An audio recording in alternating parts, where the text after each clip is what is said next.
Assalamualaikum warahmatullahi wabarakatuh. Di sini kami akan membahas tentang teori-teori pembelajaran. Sebelumnya, perkenalkan kami dari kelompok 6 yang terdiri dari 4 anggota, yaitu Tiara Regita Jayani, Nurul Syifa Hasanah, Lina Septiawati, dan Tri Ananda. Pada video kali ini, kita akan membahas salah satu teori belajar, yaitu teori belajar sibernetik.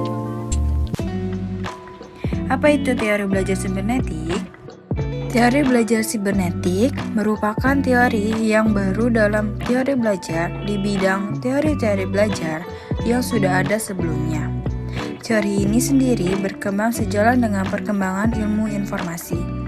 Menurut teori ini, belajar adalah pengelolaan informasi. Selanjutnya, ada teori belajar menurut para ahli. Teorinya, Landa membedakan dua macam proses berpikir, yaitu 1. Proses berpikir algoritmik, yaitu proses berpikir linear, konvergen, lurus menuju suatu target tertentu.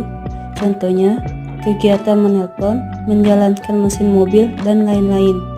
Yang kedua, berpikir heuristik, yaitu cara berpikir divergen menuju ke beberapa target sekaligus.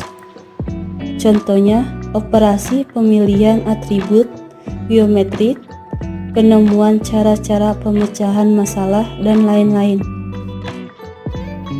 Bass and Scott.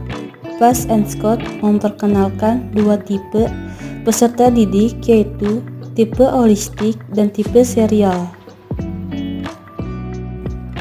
Peserta didik tipe holistik cenderung mempelajari sesuatu dari tahap yang paling umum ke tahap yang paling khusus, sedangkan pendekatan serialis sama dengan pendekatan algoritmik. Cara berpikir menyeluruh adalah berpikir dengan cenderung melompat ke dalam, langsung ke gambaran lengkap sebuah sistem informasi. Selanjutnya, terdapat keunggulan strategi pembelajaran pada teori belajar sibernetik. Yang pertama, cara berpikir yang berorientasi pada proses. Kedua, penyajian pengetahuan lebih ekonomis. Ketiga, kapabilitas belajar lebih lengkap. Keempat, adanya keterarahan seluruh kegiatan belajar yang ingin dicapai. Dan yang terakhir, yaitu adanya transfer belajar pada lingkungan kehidupan. Selanjutnya, kelemahan teori belajar sibernetik diantaranya yaitu terlalu menekankan pada sistem informasi yang dipelajari. Selanjutnya, kurang memperhatikan pada proses belajar. Dan pemahaman kita terhadap mekanisme kerja otak yang masih terbatas mengakibatkan pengetahuan tentang bagaimana informasi diolah menjadi sangat terbatas. Ada langkah-langkah penerapan teori sibernetik dalam proses belajar mengajar. Pertama, menentukan tujuan instruksional. Kedua, menentukan materi pelajaran. Ketiga, mengkaji informasi yang terkandung dalam materi. Yang keempat, menentukan pendekatan belajar sesuai dengan sistem informasi. Yang kelima, menyusun materi yang sesuai.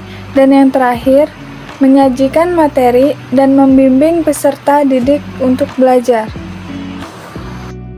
Selanjutnya, contoh-contoh dari teori belajar sibernetik dapat kita lihat pada gambar-gambar berikut ini. Tidak terasa, kita sudah di penghujung video ini. Semoga video penjelasan teori sibernetik ini bermanfaat untuk kalian semua.